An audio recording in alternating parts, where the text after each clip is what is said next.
Bonjour à tous, soyez les bienvenus, j'espère que vous allez bien. Je suis ravie de vous retrouver aujourd'hui depuis Brignoles, 93e édition de la foire, avec beaucoup de nouveautés cette année. Il y a notamment un festival de manga et puis évidemment il y a les rendez-vous traditionnels, les animaux de la ferme, le marché provençal. Regardez tout ce que nous avons autour de nous. Il y a ici des savons, un peu plus loin du fromage, du miel. Et ce qui nous intéresse aujourd'hui, nous, ce sont les prunes. On va aller voir Marc Richard, il est président de l'association de la prune de Brignoles. Bonjour Marc. Bonjour. Ça fait combien de temps que vous venez ici à la foire? À la foire, ça fait près de 10 ans qu'on vient pour présenter effectivement la prune de Brignoles, qui est une emblème, un fruit emblématique de Brignoles, puisque il date, on va dire, d'avant François Ier. On avait la prune de Brignoles. Est-ce que c'est beaucoup cultivé sur le territoire ou est-ce que c'est un fruit qui s'est perdu? C'est un fruit qui s'est perdu parce que du temps effectivement de François Ier jusqu'en 1800, on avait près de 18 000 pruniers. Et là, il y a eu, pour transformer ça en pistole, il y a eu de la main-d'œuvre qui a disparu et les pruniers ont disparu par le manque de culture au détriment de la vigne. Et nous, l'association, ça fait 15 ans, on essaye de relancer cette culture du prunier de Brignoles. C'est difficile à cultiver la prune? Non, le prunier, surtout notre prunier de Brignoles, il est très facile. Il est un peu long à mettre à fruit, il faut à peu près 7 ans, mais il n'a pas de maladie, il pousse tout seul, il a... C'est-à-dire qu'on plante et 7 ans après on peut récolter. Voilà. Là on est dans l'espace qui est réservé aux agriculteurs, donc on voit bien plusieurs stands, des agriculteurs qui ont leur stand qui vont se relayer tout au long de la foire qui va durer 9 jours. Vous avez votre stand ici. Alors concrètement, durant la période de foire, vous êtes derrière votre table. Qui sont les personnes qui viennent vous voir et qu'est-ce que vous leur dites? Je leur explique ce qu'est le prunier de Brignoles et ils viennent acheter souvent, disons, des pruniers pour avoir dans leur jardin des pruniers, où on prend des commandes pour des personnes qui en veulent une plus forte quantité. Ce prunier, drap jaune. Les draps jaunes, c'est les fruits, les racines qui poussent, et du coup, on fait... Alors, montrez-nous un peu ce que vous avez. Qu'est-ce que vous vendez directement ici? Alors déjà, voilà. Ça, c'est l'arbre de... Ça, c'est le prunier de Brignoles. Le drap jaune qui a 1 an. On l'a ramassé en septembre. On l'a ramassé, on l'a mis en pot. Et après, on a... Donc les confitures de Brignoles, les confitures de la prune de Brignoles, par une artisane qui nous fait.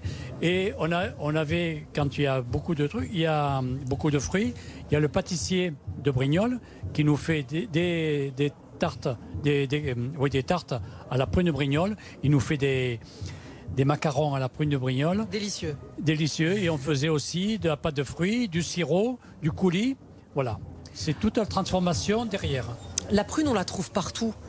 On la trouve partout, mais elle ne vient pas de Provence. C'est quoi l'intérêt d'avoir du local? Est-ce que lorsque vous parlez aux personnes qui achètent, vous nous parlez notamment de cette boulangerie ou bien des confitures, oui. Le fait que ce soit produit dans la région, c'est un plus aujourd'hui pour les acheteurs, hein. Mais là, vous venez de dire quelque chose, disons, la prune pousse ailleurs. Sachez que la Mirabelle de Nancy, c'est le roi René qui a monté parce qu'il avait épousé Yolande de Lorraine. Il a monté un prunier à sa belle famille en Lorraine et il y avait une prune jaune et il lui a dit Mire la belle et du coup le nom est resté. Mais c'est vrai que beaucoup de fruits, de pruniers viennent on va dire des croisades de Louis IX qui est parti à Damas et a ramené tous les pruniers. Et beaucoup de pruniers, on a des études faites là-dessus, proviennent de Syrie, de toute la banlieue, et ont été plantés sur Brignoles. Et on a la Cinglée, il y a la Monsieur, il y a énormément de produits, de production de prunes hors la prune de Brignoles. Et nous, on veut relancer cette prune de Brignoles. Et voilà, et vous êtes là présent pendant la durée de la foire. On voit bien que vous aimez la prune, on voit que vous aimez l'histoire aussi. Merci beaucoup. Merci. Marc, on vous souhaite une bonne foire. L'histoire de la Provence, c'est la prune, mais ce n'est pas que la prune, c'est évidemment l'histoire du vin. Regardez ce reportage, ces détails de Yann Telcriado qui s'est rendu dans une coopérative viticole varoise. Chaque année, 20 millions de bouteilles de vin sont produites ici sur ces 2 chaînes de mise en bouteille. On appelle ça des groupes de tirage. Ici, les bouteilles de vin sont rincées, remplies et bouchées. Sur cette chaîne, 9000 bouteilles sont préparées toutes les heures. Sur celle-là, 6000 bouteilles par heure. Elles sont ensuite étiquetées et finissent partout en France et dans plus de 50 pays à travers le monde. La coopérative viticole de l'Estendon à Brignoles met en bouteille plus de 50 qualités de vin de Provence. Il y a les côtes de Provence et les coteaux varois en Provence. Nous faisons aussi du bandol, du coteau d'Aix en Provence. Tout ça, ce sont des appellations d'origine protégée. Et nous vendons aussi des vins IGP, indication géographique protégée, avec des dénominations comme Var, Méditerranée, Argence, Coteau du Verdon. Cette année encore, l'Estendon participera à la foire de Brignoles sur un principe participatif. Tous les salariés se relayeront sur le stand pour parler de leur activité et mettre en valeur leur savoir-faire. Nos producteurs exercent leur métier tout autour de Brignoles, ils font partie de ce territoire. Donc notre présence, elle est là aussi pour signer notre ancrage dans ce territoire, c'est très clair. Le vin, et le vin rosé en particulier, et le vin de Provence fait partie du patrimoine de ce département, de Brignoles, du Centre-Var, de la Provence verte. Et donc c'est important qu'on soit là, qu'on soit représenté. Retrouvez la coopérative viticole de l'Estendon sur la foire de Brignoles du 15 au 23 avril. Nous sommes de retour à la foire de Brignoles avec Claire Minier. Bonjour. Bonjour. Vous êtes directrice du Conservatoire méditerranéen partagé. On vient de voir ces explications dans une coopérative viticole. C'est vrai, lorsqu'on pense au Var, ailleurs en France, on pense au vin. Mais le Var, ce n'est pas que le vin, hein? Non, tout à fait. C'est quoi le Var en termes de produits historiques? Alors, le Var, c'est une diversité de paysages, de terroirs. Et historiquement, on avait, comme partout en Provence, voilà, une diversité de cultures, notamment du maraîchage et de l'arboriculture. Et nous, notre association travaille sur ces sujets-là, sur ce patrimoine rural, sur la préservation de ses savoir-faire et de ses variétés. Alors, préserver des variétés qui existent, est-ce que l'objectif, c'est aussi de faire revivre des variétés qui ont disparu? Et si oui, lesquelles? Oui, alors, on considère, nous, à l'association, que la meilleure conservation, c'est la valorisation. Donc pour sauvegarder ces variétés anciennes, on essaye d'organiser effectivement la relance de ces cultures-là. Lesquelles par exemple? Alors, on parle de quoi? La prune de Brignoles, c'est l'emblématique parce qu'on est à Brignoles aujourd'hui sur la foire, mais on travaille sur la figue blanche de Salerne, qui est une figue donc très sucrée, délicieuse, que travaillent les confiseurs. Donc elle est spécifique au territoire de Salerne et ses environs.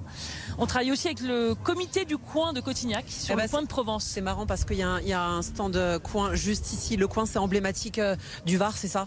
Alors on a une variété en fait, on connaît le coin du Portugal, mais on a un coin de Provence, qui était effectivement cultivé sur le territoire provençal et en particulier effectivement sur le secteur de Cotignac, qui a une association qui est dédiée du coup à ce coin. Alors comment on fait pour faire revivre quand on dit faire revivre, elles existent mais pas à grande échelle.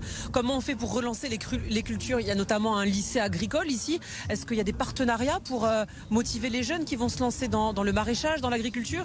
Oui, alors pour relancer, il faut d'abord sauvegarder. Donc c'est quand même le premier travail de l'association, c'est de récupérer le matériel végétal, écouter les anciens avec des enquêtes orales qu'on fait auprès de ces anciens cultivateurs pour récupérer les savoir-faire, c'est-à-dire comment on cultivait, comment on transformait éventuellement ces fruits.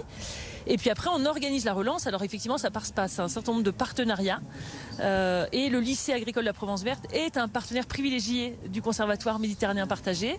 On a d'ailleurs sur leur foncier implanté des vergers conservatoires sur ces variétés anciennes. Et puis on a même du coup un grand projet avec eux. On va accueillir la collection nationale de prunes Perdigones, dont fait partie la prune de Brignoles. Et l'objectif, c'est évidemment que les enseignants et les enfants, les élèves, puissent comprendre en fait l'histoire de leur territoire, s'approprier du coup les itinéraires techniques autour de ces cultures fruitières, et puis avoir envie peut-être à terme demain, quand ils seront exploitants, du coup d'en replanter aussi. D'en replanter. D'ailleurs, on rappelle qu'il y a un stand du lycée agricole ici sur la foire de Brignoles. On va se balader un peu. Ces jeunes, vous les connaissez, vous allez souvent dans le lycée. En tout cas, vous savez quels sont leurs objectifs. Est-ce qu'ils sont attirés par ce type de produits, de fruits anciens, ou justement, qu'est-ce qui les attire, les jeunes aujourd'hui dans le département?